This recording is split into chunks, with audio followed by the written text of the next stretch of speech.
for you. Yeah, After my election, I have more flexibility. Yeah, I understand. I transmit this information. Mkataba wa kuzuia utengenezaji wa silaha mpya za nyuklia kati ya Marekani na Urusi uitwao New START umeisha Februari hii. Na hii ni hatari zaidi kwa sababu mataifa haya mawili ndiyo yanayomiliki silaha za nyuklia kwa asilimia 90 ya silaha hizi za maangamizi duniani. Sasa tumefikiaje hapa? Na kurudisha nyuma kidogo. Baada ya kukamilika kwa vita vya pili vya dunia, dunia ilikuwa kwenye mchanganyiko wa uwepo wa vita vya baridi baina ya Marekani na Umoja wa Kisovieti ambayo ni Urusi ya sasa. Mataifa haya mawili yalishindana katika kuhakikisha taifa moja pekee ndio linakuwa na uwezo wa kucontrol ama kutawala mataifa mengine duniani. Wamarekani walikuwa wana sera yao ya kibepari na Wasovieti walikuwa na sera yao ya kijamaa.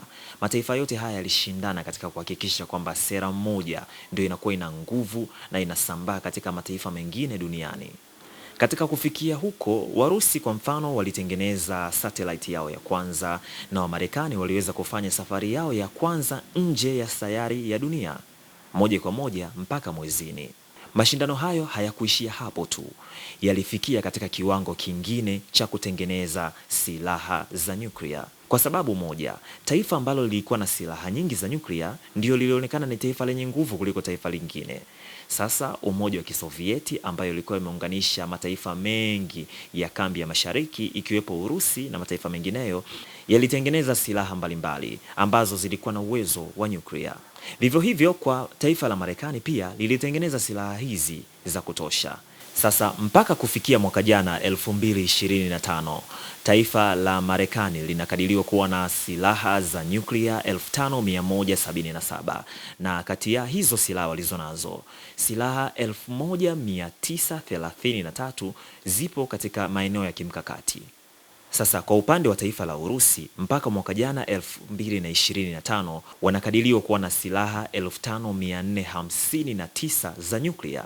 Sasa ukijumuisha mataifa yote mawili ya Marekani na Urusi unapata asilimia 90 ya silaha zote za nyuklia ambazo zinaweza kuangamiza dunia kwa pamoja. Baada ya mataifa haya mawili kuona wana silaha nyingi na ni tishio kwa ustawi wa maisha ya binadamu duniani, waliamua kukaa katika meza moja kutengeneza mkataba ambao utasitisha uzalishaji wa silaha hizi za nyuklia.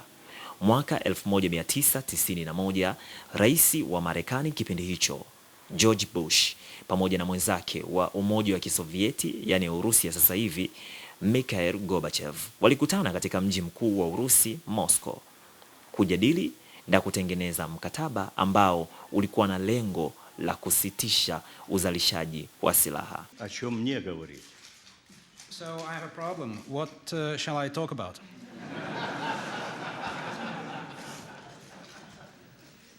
Наверное, хочу немного порассуждать в связи с этим. So I think that I will do some thinking aloud in this context. По-моему, это тот случай, когда можно сказать. Mkataba huu unaitwa START. Baada ya kutiliwa saini, mkataba ukaanza kutekelezwa. Na utekelezaji wake ulikuwa unahusisha mataifa haya mawili kupunguza silaha za nyuklia walizonazo mpaka kwa level ya 1/3, yani 1/3 ya silaha za nyuklia walizonazo kila nchi. Mkataba huu ulikuwa na vipengele kadhaa ikiwepo kuruhusu timu ya wanasayansi wa nyuklia kutokea kila taifa kwenda kwenye taifa mojawapo kwa ajili ya kufanya ukaguzi na uchunguzi wa namna taifa moja linavyozalisha silaha za nyuklia mpya. Kwa mfano, Wamarekani walikuwa wanakwenda Urusi kuchunguza uzalishaji wa silaha na kuona kama taifa la Urusi linafuata vipengele vya mkataba huu. Yaani halitengenezi silaha mpya za nyuklia wala halifanyi majaribio kwa silaha mpya. Vivyo hivi ilikuwa kwa upande wa Warusi, walikuwa wanafanya hivyo kwa taifa la Marekani. Mkataba uliendelea mpaka mwaka 2010 ambapo uliisha muda wake. Sasa kuona umuhimu wa mkataba huu kwamba ulirudisha mahusiano ambayo yalikuwa yamefika katika kiwango cha chini sana baina ya taifa la Urusi na Marekani. Rais wa Marekani kipindi hicho Barack Obama pamoja na mwenzake Medvedev wa Urusi walikutana katika mji mkuu wa Jamhuri ya Czech unaoitwa Prague kwa ajili ya kusaini mkataba mpya wa makubaliano hayo ya nyuklia. Mkataba mpya wa START ulisainiwa na marais hawa wawili, Obama na Medvedev, tarehe 8 mwezi Aprili mwaka 2010. Na vipengele vilikuwa ni vile vile kuhakikisha kwamba Urusi haitengenezi silaha mpya za nyuklia na Marekani pia haitengenezi silaha mpya za nyuklia, na vipengele vilivyohusisha kukaguana pia uliendelea. Na mkataba huu ambao ulisainiwa tarehe 8 Aprili mwaka 2010 ulianza kutekelezwa tarehe 5 Februari mwaka 2011 na umeisha muda wake tarehe 5 Februari mwaka 2026 mwezi huu. Kwa mujibu wa rais wa Marekani Donald Trump, anasema mkataba huu ni miongoni mwa mikataba ya kijinga ambayo ilisainiwa na Rais Obama kipindi hicho pamoja na mataifa mengine, na sababu mojawapo ambayo inafanya kwamba mkataba huu usiwe ni mkataba ambao ni sawa ni kwa kuondoa mataifa mengine yenye nguvu za nyuklia ndani ya mkataba huu. Rais Trump anachukua mfano wa taifa la Uchina kwamba halipo kwenye mkataba wa START ambao unajumuisha Marekani na Urusi, na matokeo yake China imepata nafasi ya kuongeza silaha mpya za nyuklia, kitu ambacho Trump anasema hawezi kuruhusu kiendelee.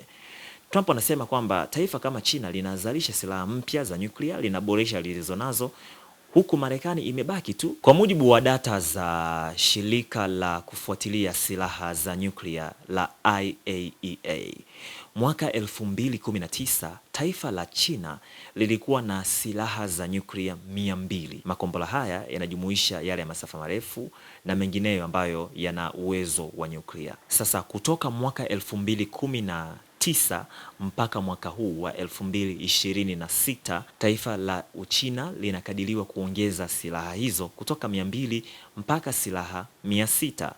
Na Wizara ya Vita ya Marekani inakadiria kwamba China itaongeza silaha zake kutoka 600 ilizonazo hivi sasa mpaka silaha 1000 ikifika mwaka 2030.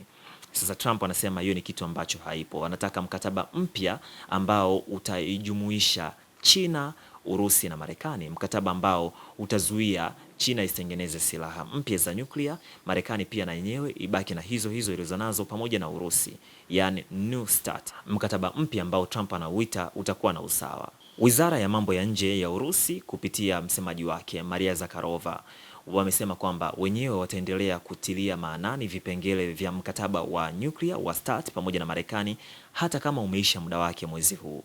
Ila ikitokea Marekani atavunja vipengele vilivyopo vya mkataba huo, na wenyewe wataanza kuvivunja. Rais Trump amesema anaelekeza jeshi lake kuanza kuzalisha silaha mpya za nyuklia pamoja na kuboresha zile zilizopo mpaka pale ambapo Urusi itaishawishi China kuingia kwenye mkataba mpya ambao utajumuisha mataifa haya matatu. Sasa China inasemaje? China haiko tayari kuingia kwenye mkataba mpya wa nyuklia baina ya Urusi na Marekani.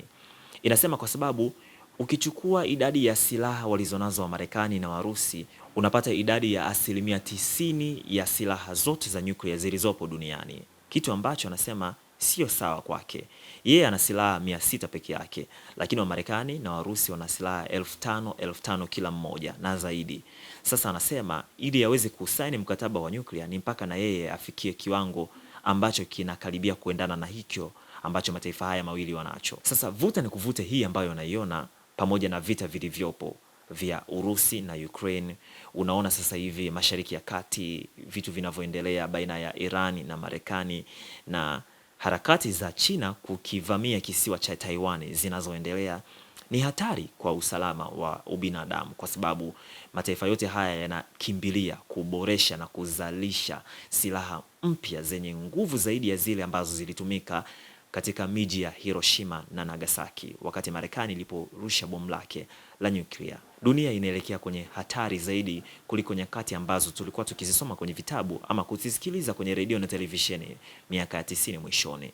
Je, silaha hizi zitazalishwa ama mkataba mpya ambao utajumuisha mataifa matatu ya Marekani, Urusi na Uchina kama ambavyo Rais Trump anasema tishio hili la uwepo wa silaha za nyuklia litaishia hapa ama litaendelea zaidi ambavyo tunakusogezea leo? Waswahili wanasema muda utaongea. Ikiwa matakwa ya rais wa Marekani Trump ya kutaka China iingie katika mkataba mpya wa kudhibiti silaha za nyuklia yatatekelezwa, ama ndio uwepo ule wa uzalishaji wa silaha hizi hatari za maangamizi utaendelea kwa kiwango kikubwa kabisa baina ya mataifa matatu, yani Marekani, Urusi na Uchina na mataifa mengine ambayo yana silaha, kwa mfano India, Pakistani ama Israel. Mimi ni Salum Yunus. Ungana na mimi katika mwendelezo wa makala hizi kuhusiana na yale yanayoendelea duniani hapa Kikora Media. Usisahau kusubscribe channel yetu na kulike.